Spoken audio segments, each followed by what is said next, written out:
এটা ইখতিয়ার উদ্দিন মোহাম্মদ বিন বখতিয়ার খলজির বাংলা বিজয়ের ইতিহাস। এটা সেই 1200 শতাব্দীতে, ত্রয়োদশ শতাব্দীতে 17 জন অশ্বারোহী এসে বেগম লক্ষণ সেনকে তার প্রাসাদ থেকে পালিয়ে যেতে বাধ্য করবার ইতিহাস।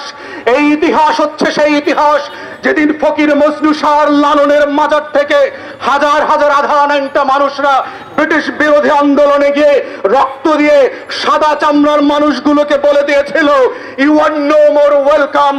বাংলাদেশের নীলকুঠিদের বিদ্রোহে ট্যাক্সের টাকায় দিয়ে তুমি ম্যানচেস্টারে শহর করবা, বার্মিংহাম আর ব্র্যাডফোর্ডে সভ্যতার দাসত্ব তৈরি করবা। এটাকে আমরা না বলে দিয়েছি?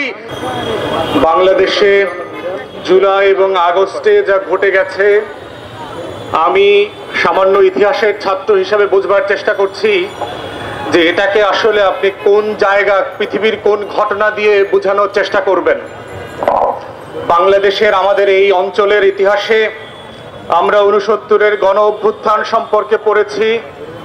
75 সালে শেখ মুজিবের সপরিবারে খুন হওয়ার ঘটনা পড়েছি। আমরা 1990-র স্বৈরাচার বিরোধী আন্দোলনের কথা পড়েছি। আমরা তত্ত্বাবধায়ক সরকারের আন্দোলন দেখেছি এবং 1-11-র ঘটনাগুলো দেখেছি। দেশের বাহিরে গত 25 বছরে আমরা আরব বসন্তের ঘটনা দেখলাম। তিউনিসিয়ার একজন স্ট্রিট ভেন্ডার কিভাবে চাঁদাবাজি সহ্য করতে না পেরে নিজের গায়ে আগুন জ্বালিয়ে দিয়ে এক বিপ্লবের সূচনা করেছিলেন। আমরা গত কয়েক বছর আগে দেখলাম আমেরিকাতে একজন কৃষ্ণাঙ্গ নাগরিককে কিভাবে সাদা পুলিশ হাঁটু গেড়ে চেপে ধরে হত্যা করলো, এবং তার প্রতিবাদে শুধু আমেরিকার শহরে শহরে না, সারা পশ্চিমা বিশ্বের সাদা মানুষের দেশগুলোতে কিভাবে আন্দোলন এবং সংগ্রামের লেলিহান শিখা ছড়িয়ে পড়েছিল।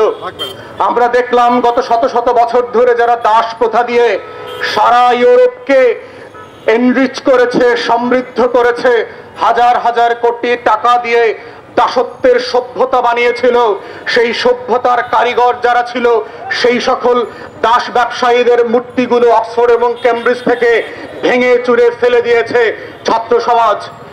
আমরা প্রত্যেকটা ঘটনার সাথে মিলায় পড়ার, বোঝার চেষ্টা করেছি যে গত জুলাই এবং আগস্টে সারা বাংলাদেশে যেটা হয়ে গেছে সেটা কোন ইতিহাসের সাথে সাদৃশ্যপূর্ণ।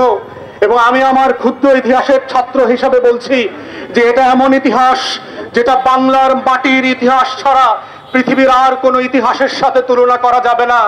এটা আমার লালন আর হাসন রাজার ইতিহাস, এটা হচ্ছে হাবিলদার রজব আলী খাঁর ইতিহাস, এটা তিতুমির মজনু শাহর হাজী শরীয়তুল্লাহর ইতিহাস, এটা ইখতিয়ার উদ্দিন মোহাম্মদ বিন বখতিয়ার খলজির বাংলা বিজয়ের ইতিহাস। এটা সেই 1200 শতাব্দীতে, ত্রয়োদশ শতাব্দীতে 17 জন অশ্বারোহী এসে বেগম লক্ষণ সেনকে তার প্রাসাদ থেকে পালিয়ে যেতে বাধ্য করবার ইতিহাস। এই ইতিহাস হচ্ছে সেই ইতিহাস যেদিন ফকির মজনু শাহর লালনের মাজার থেকে হাজার হাজার আধা ন্যাংটা মানুষরা ব্রিটিশ বিরোধী আন্দোলনে গিয়ে রক্ত দিয়ে সাদা চামড়ার মানুষগুলোকে বলে দিয়েছিল, you are no more welcome. বাংলাদেশের নীলকুঠিদের বিদ্রোহে ট্যাক্সের টাকায় দিয়ে তুমি ম্যানচেস্টারে শহর করবা, বার্মিংহাম আর ব্র্যাডফোর্ডে সভ্যতার দাসত্ব তৈরি করবা। এটাকে আমরা না বলে দিয়েছি? বাংলাদেশের এই নতুন ইতিহাস তৈরি করেছে হচ্ছে এই মনসুন রেভলিউশন, যেই রেভলিউশন বাংলা বসন্তের নিজস্বতা ছাড়া অন্য ঘটনা দিয়ে বাংলাদেশের ইতিহাস না, পৃথিবীর সাথে তুলনা করা যাবে না। তাই বাংলাদেশের এই মুহূর্তে এসে আমাদেরকে মাথায় রাখতে হবে যে কত অসাধারণ একটা গণ অভ্যুত্থানের জন্ম দিয়েছে বাংলাদেশের কিশোর ছাত্র সমাজ, যেই গণ অভ্যুত্থানের জন্ম দিয়েছে বাংলা বসন্তের মতো করে আমার লালনের আর হাসন রাজার বাংলাদেশ ফিরায় নিয়ে আসছে। পশ্চিমাদের দাসত্বকে, বাগাড়ম্বরীকে, দিল্লির মসনদকে না বলে নতুন বাংলাদেশের জন্ম দিয়েছে। এটা হচ্ছে সেই বাংলাদেশ, এটা হচ্ছে সেই মৌসুমী বায়ুর বাংলাদেশ, এটা আমার খেটে খাওয়া মজুর আর কৃষকের বাংলাদেশ। এই বাংলাদেশ হচ্ছে সেই তিতুমিরের উত্তর প্রজন্মের বাংলাদেশ, যারা আবরার হয়ে ফিরে এসেছে, যারা মুগ্ধ হয়ে ফিরে এসেছে, যারা আবু সাইদ হয়ে ফিরে এসেছে, যারা নাহিয়ান হাফিজ হয়ে ফিরে এসেছে, যারা নাম না জানা কৃষক মজুর হয়ে ফিরে এসেছে। এটা সেই বাংলাদেশ, এবং সেই বাংলাদেশ আমাদেরকে বার্তা দিয়েছে নতুন বাংলাদেশ কেমন হবে। বাংলাদেশের জাতীয় শত্রু কারা, জাতীয় মিত্র কারা, তাদেরকে চেনা। বাংলাদেশি হওয়াটা মানে কি? ৭১ সালের যে গণপ্রজাতন্ত্র গড়বার লড়াই করেছিলাম সেটার মানে কি?